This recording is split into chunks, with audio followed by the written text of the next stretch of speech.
Music by Shankar Singh.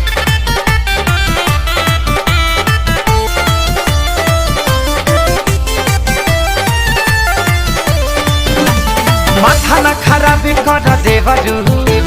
हके भमा जाके कर देवरू मान जाना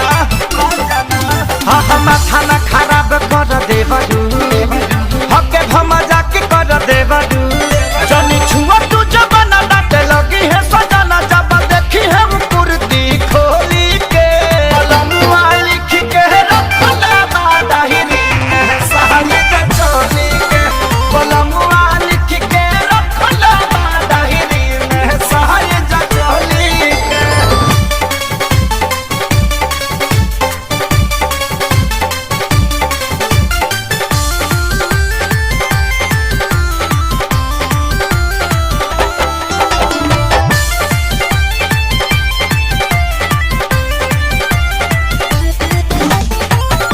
हमके चेतैले जब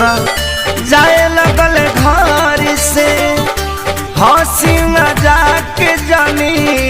करी हो देवर से हमके चेतैले जब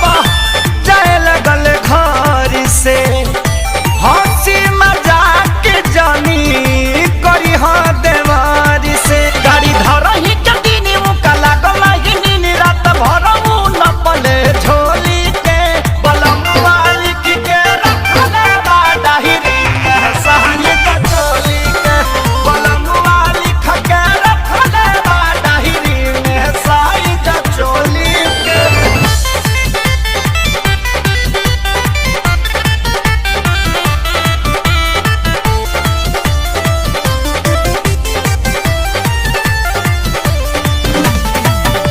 सोनू सुधाकर बतिया